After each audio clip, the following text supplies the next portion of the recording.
கிறிஸ்துவில் பிரியமானவர்களே, இறைமகன் இயேசுவின் நாமத்தில் உங்களை அன்போடு கூட வாழ்த்துகின்றேன். வேதம் அற்புதமான ஒரு புத்தகம். பலருடைய வாழ்க்கையில் இருந்த பலவீனங்களையும் பலத்தையும் பதிவிட்டிருக்கிறது. தோல்விகளையும் வெற்றிகளையும் பதிவிட்டிருக்கிறது. வேதத்தில் உள்ள பரிசுத்தவான்கள் எல்லாருமே முழுவதுமாய் வெற்றியாய் வாழ்ந்தார்கள், முழு பலத்தோடு வாழ்ந்தார்கள் என்று நாம் சொல்ல முடியாது. பலருடைய பலவீனங்கள் வேதத்தில் பதிவிடப்பட்டிருக்கிறது. ஒரு தகப்பன் தன் மகனுக்காக ஆண்டவர் இயேசுவை நோக்கி வேண்டுதல் செய்ய வந்த பொழுது அவன் சொன்ன ஒரு வார்த்தை, நான் விசுவாசிக்கிறேன் ஆண்டவரே, ஆனால் என் அவிசுவாசம் நீங்கிட எனக்கு உதவும் என்று கேட்கிறார். உங்கள் வாழ்க்கையில் கூட பல வேளைகளில் நீங்கள் ஆண்டவரை விசுவாசிக்க முடியவில்லை. சிலருக்கு எவ்வளவு ஜெபம் பண்ணினாலும், 10 நாள் ஜெபம் பண்ணினாலும் 11வது நாள் அந்த பிரச்சனையோடு வரும் பொழுது அவிசுவாச வார்த்தைகளைத்தான் பேசுவார்கள். அவர்கள் விசுவாசத்தில் குழந்தைகள்.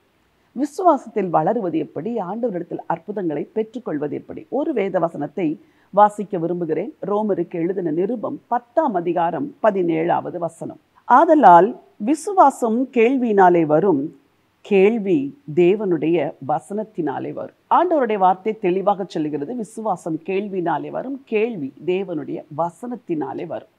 நீங்கள் விசுவாசத்தை கர்த்தருடைய வசனத்தை கேட்டு கேட்டு கேட்டு கேட்டு தான் வளர்த்து கொள்ள வேண்டும். சில வேளைகளில் ஒரு வீடியோவை பார்ப்பீர்கள், ஒரு செய்தியை கேட்பீர்கள். கேட்கிற நேரத்தில் உங்களுக்கு சற்று விசுவாசம் அதிகமானது போல இருக்கும். அந்த செய்தியை முடித்து அடுத்த நாள் விசுவாசம் மறுபடியும் கீழே படுத்துக்கொள்ளும். இதுதான் உங்கள் நிலைமையா? நான் எவ்வளவோ செய்திகளை கேட்கிறேன், என்னால் விசுவாசத்தில் வளர முடியவில்லை என்று சொல்லுகிறீர்களா? இன்றைக்கு நான் சொல்லுகிறேன், நீங்கள் கேட்க வேண்டிய செய்தி, யாருடைய செய்தியை கேட்கிறீர்கள் என்பது மிக முக்கியம். எல்லாரும் பேசுகிற செய்தியினால் விசுவாசம் வளராது. சிலருடைய செய்திகள் அபிஷேகம் நிறைந்த செய்திகளாக இருக்கும். அவைகளை நீங்கள் கேட்கும் பொழுதே அந்த வசனத்தோடு கூட தேவனுடைய அபிஷேகமும் கடந்து வருகிறதுனாலே கேட்கும் பொழுதே உங்கள் விசுவாசம் வளரும். இன்னும் வேதத்தை படிக்க வேண்டும் என்ற வாஞ்சை உண்டாகும். அந்த வேதத்தை படிக்க படிக்க படிக்க அந்த ஆண்டவருடைய வசனத்தை தியானிக்க தியானிக்க தியானிக்க படுத்து கிடக்கிற உங்கள் விசுவாசம் எழுந்து நிற்க ஆரம்பிக்கும். பைபிள் கால்ஸ் வேதாகம கல்லூரியிலே அநேக மாணவர்கள் படிக்கிறார்கள். ஒவ்வொரு வருடமும் ஒரு 100 பேர் வந்து அந்த வகுப்பில் இணைந்து படித்து கொண்டிருக்கிறார்கள். ஆன்லைனிலே ஒரு 200 பேர் இணைந்து படிப்பார்கள். இவர்கள் எல்லாருமே வகுப்பிலே சேரும் பொழுது அவர்கள் பெரிய விசுவாச வீரர்களாக இருக்க மாட்டார்கள். சிலருக்கு வேதமே தெரியாது. சிலர் இந்து பின்னணியிலிருந்து வந்திருப்பார்கள், சில கத்தோலிக்க பின்னணியில் வந்திருப்பார்கள், சிலர் இஸ்லாமிய பின்னணியிலிருந்து வந்திருப்பார்கள். இவர்கள் எல்லாரும் வந்து ஆரம்பத்தில் வேதத்தை படிக்கும் பொழுது அவர்களுக்கு எதுவும் புரியாது.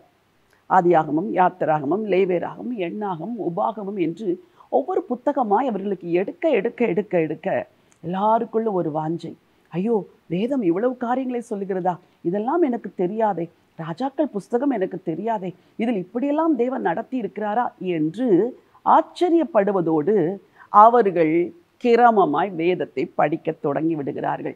கிரமமாய் வேதத்தை படிக்கும் பொழுது என்ன நடக்கும்? அவர்களுடைய விசுவாசம் வளரும். இன்று ஒரு சகோதரியோடு பேசிக்கொண்டிருந்தேன். மிகவும் எளிய ஒரு சகோதரி. அவருடைய விசுவாசம் எளிய விசுவாசம். அவர்கள் மிகுந்த தைரியமுள்ள பெண் கூட கிடையாது. ஆனால் அவர்கள் வேதாகம கல்லூரியில் இணைந்து படித்தார்கள். பைபிள் கால்ஸின் எல்லா கூட்டங்களிலும் வந்து பங்கு பெறுவார்கள். அவர்கள் ஒரு குறிப்பிட்ட இடத்திலிருந்து வேறு ஒரு இடத்திற்கு மாறி சென்று விட்டார்கள். அவர்களை விசாரிக்க ஃபோன் செய்த பொழுது அவர்கள் சொன்னார்கள், அம்மா, பைபிள் கால்ஸ் வந்த பிறகுதான் எனக்கு தைரியமே வந்தது. வேதத்தை நான் படித்த பிறகு இப்பொழுது நான் ஊழியத்திற்கு கடந்து செல்கிறேன். நான் போய் நான் இருக்கிற இடத்திலே மக்களை சந்திக்கிறேன், அவர்களுக்கு ஆண்டவரை பற்றி சொல்லுகிறேன், ஆண்டவரை ஏற்றுக்கொள்ளும்படி ஆண்டவரும் கிரியை செய்கிறார். நான் ஒரு குறிப்பிட்ட இடத்திற்கு போய் ஜெபத்திலே கலந்து கொண்டு நாங்கள் ஜெபிக்கிறோம் என்று சொன்னார்கள். ஆச்சரியமாக இருந்தது.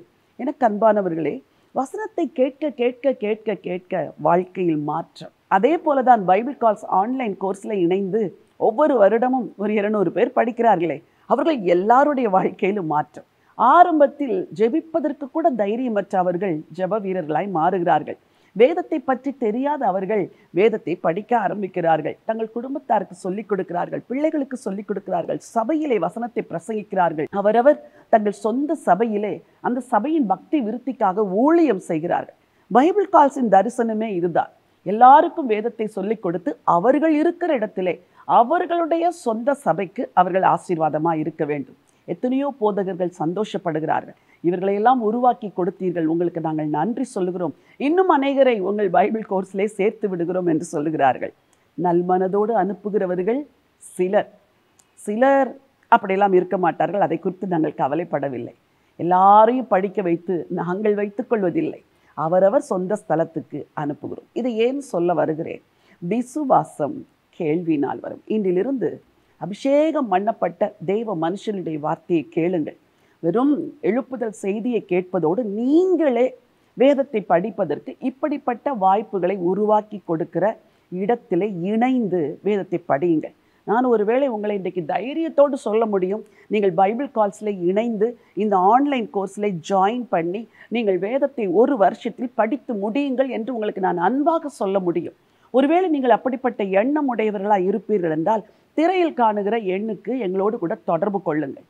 இந்த ஒரு எண்ணில் நீங்கள் தொடர்பு கொள்ளும் பொழுது உங்களுக்கு வேண்டிய எல்லாவற்றையும் நாங்கள் அனுப்பி வைப்போம். அடுத்த ஆன்லைன் கோர்ஸ் ஜாயின் பண்ணும் பொழுது நீங்கள் உலகத்தின் எந்த தேசத்தில் இருந்தாலும் இந்த கல்லூரியிலே நீங்கள் இணைந்து முழு வேதத்தையும் ஒரு வருடத்தில் படித்து முடிக்க முடியும்.